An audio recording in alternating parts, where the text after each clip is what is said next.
Hey guys, this is Antonio, and I'd like to show you a little bit about something that I'm working on in regards to overcome the limitations in what respects to multiple outputs from group nodes. So as discussed many times before, Mari at the moment doesn't support multiple outputs for group nodes, which would be very beneficial for organize things and make it more neat, as well share data across multiple groups, especially when we are dealing with uh, a layered system of material that are based on different regions of the asset. So mainly what I'm talking about is the ability to have different types of material in this asset in a more neat and organized way, where we don't have to constantly be dealing with reorganizing the node graph and the flow of the nodes, moving up and down chains and things, and as well the possibility to share as much as possible the data we are working on. And as many times discussed before, including video propositions about how this layered material system should work. I kind of found a workaround. It's a dirt workaround, has some limitations, but it's there and it's possible to work with, and really help to deal with all these complex tasks and to automate stuff, and including making more easy to manage a bunch of nodes all the way around your asset. So here what I have is this shader just for demonstration purpose. Uh, we have a few channels connected to it, and even we have a channel that is cached just for the sake of this demonstration. And here we have output, which splits out a bunch of information from a group node. And the way I am doing this, I wrote a node that is inside here. Is this diffuse input?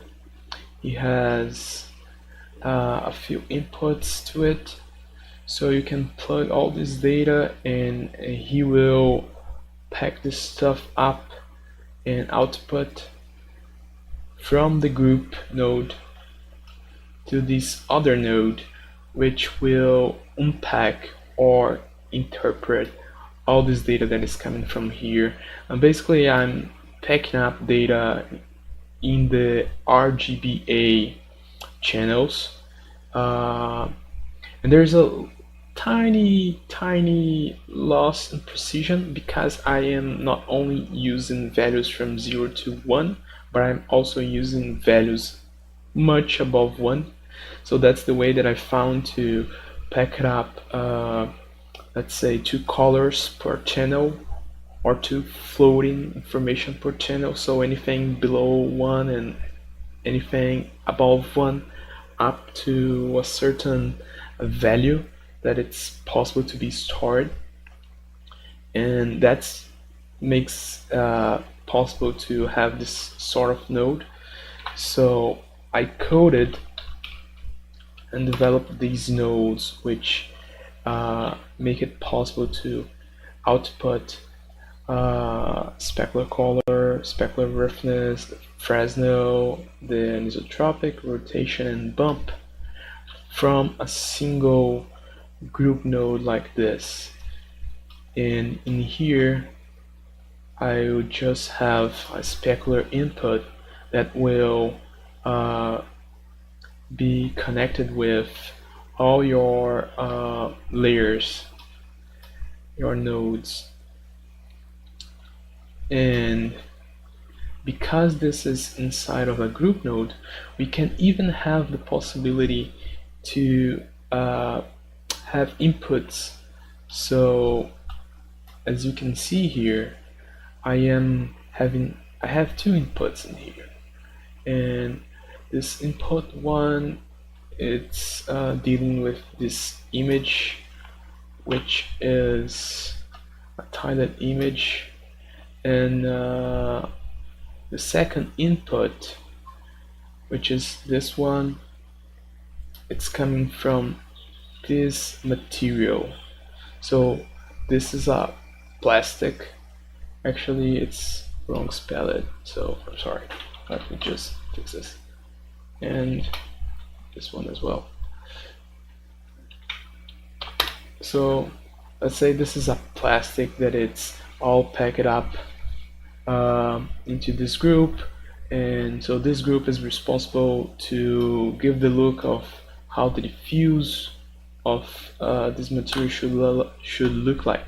So red, some information related to how the bump should behave. We can even have a normal derived from a procedural, something from the roughness. So this is mainly it. There is this input too that it's coming from outside, and if you look at this is the input too, which is loading up this image with this manifold, which it's very crucial when you want to import a bunch of images, each one for control a different aspect of your material, something like diffuse, the other could be the glossiness or roughness, the bump, and even the normal, let's say, and connect everything, each one of those images that you load, to a single manifold, and that will globally work on those images that you load. Then you pass through your group through inputs, and you can even share data from a group to another one like this. And as you can see here in the spec, I'm reading in the material data from this diffuse region, and the way I'm doing it is just hooking up to here and connecting again a diffuse output so he can interpret how this color information is going to be handled, and then I just have to plug their outputs to whatever node I want to and manipulate as I want. So here I could have, well, I guess my memory is just too full now.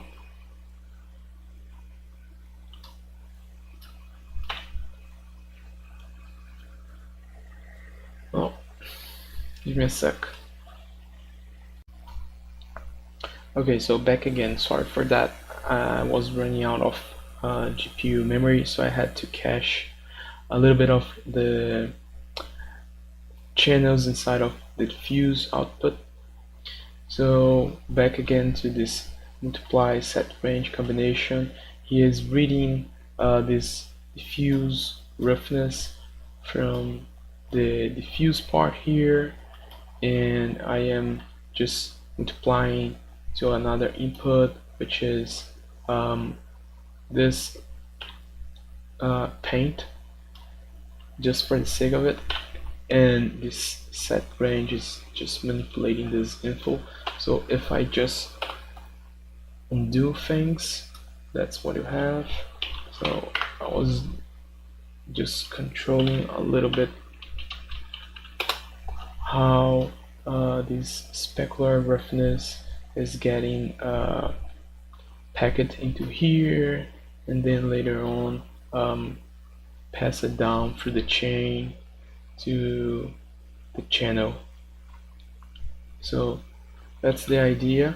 We're gonna have a diffuse input, a diffuse output. So connect this to here, and you will be able to pack stuff up here and then unpack in here. And in the middle you can connect your group. Actually, you turn this into a group and plug all your nodes in here like I did. So you pack stuff up here and then you pass through here to just plug to your channel and then to your shader. So that's the concept. So you have the diffuse, you're gonna have this back. We're gonna have one for refraction and one for refraction to input and the output here. And I'm still developing one for subsurface scattering, considering that a few shaders have the ability to deal with that.